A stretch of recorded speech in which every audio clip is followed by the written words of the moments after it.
Hello, Service Alternatives. Happy Friday and Happy New Year to each of you. I'm joined by my dog, who, while I'm trying to film, is not able to be quite as quiet as he needs to be today. A new year brings a real sense of what is possible and helps us keep an eye toward the future. It brings a sense of energy for most of us. 2021 is no different than that, and yet it really is. The ongoing impact of COVID-19 is profound. The attacks on our Capitol building this last week were really unforgivable. It has escalated the not just the feelings, but the reality around racial disparity. It has escalated the true reality that exists in the conflict between our political parties. And for each of us, there's a sense of heaviness that we likely are holding at this point in time. And for some individuals, a real sense of lack of safety for them has really been escalated given the conflicts that are occurring. I encourage each of you to take in the reality of our situation, to not turn a blind eye, to become educated, to talk with people that you need to talk with about that. It's real. I also encourage each of you to not lose sight of the new year and what it does bring.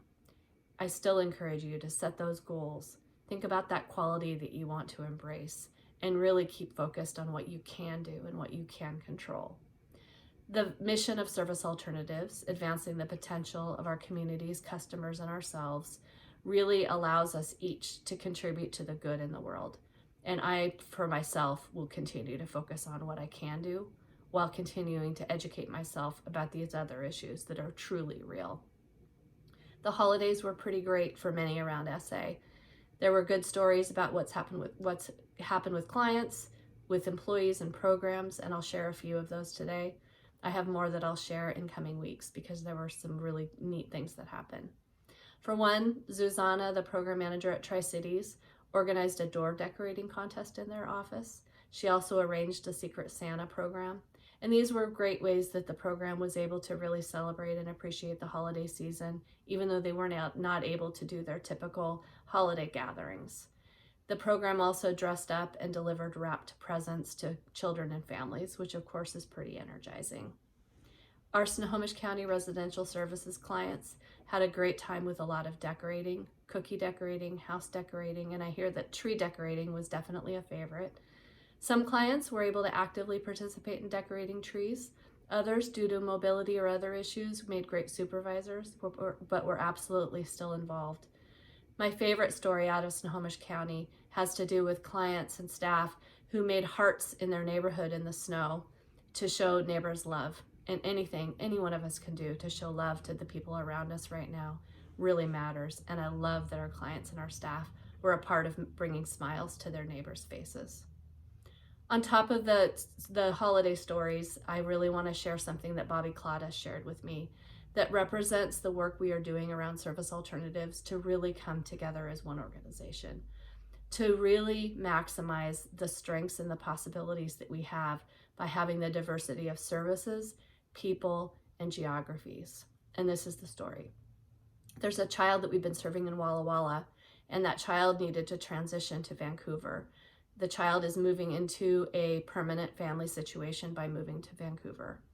This kind of thing requires a ton of transition, communication, complexity, especially when a child is moving that far away, a lot of services that need to get arranged from one location to another, etc. And in the past, we haven't always maximized these situations.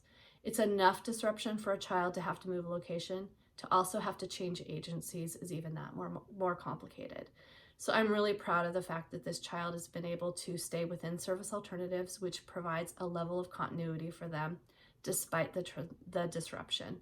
And ultimately, they're moving to a permanent family situation, which is just excellent.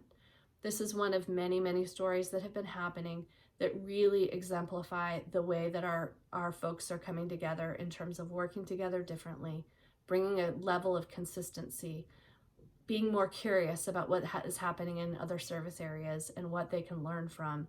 And the list kind of goes on and on. It's something we really are unique with at Service Alternatives, and it's a pretty special part of what we are in terms of the diversity that we do have amongst everything about us. And we're really learning how to maximize that potential. So it's an exciting story for me to be able to share. I recognize the heaviness of our just world is really high right now. It's heavy for me. It's heavy for all of us. I don't know who is impacted, who is not impacted by this. And I encourage each of you to recognize that and own it. To dismiss it is not a healthy thing to do. I also really encourage you to stay focused on what is good. I have the opportunity to work with such amazing people here at Service Alternatives. I don't know if you know how amazing you are, but we hear it over and over again, and I certainly experience it myself. I have the opportunity to watch my two 20-something kids continue to grow and amaze me. I have the opportunity to choose my mindset, and I choose one of hope and possibility and also reality. I wish each of you a really good new year, despite the situation that just is with us. I encourage each of you to stay focused on what is possible. And you know the drill. Keep focused on the COVID protocols, masks, social distancing, cleaning, reporting. You know the drill at this point in time, and we all do. We're all part of continuing to stay as healthy and strong as we possibly can during this time. Happy New Year, and Ollie stayed quiet during this, so I will be thankful for that. Bye-bye.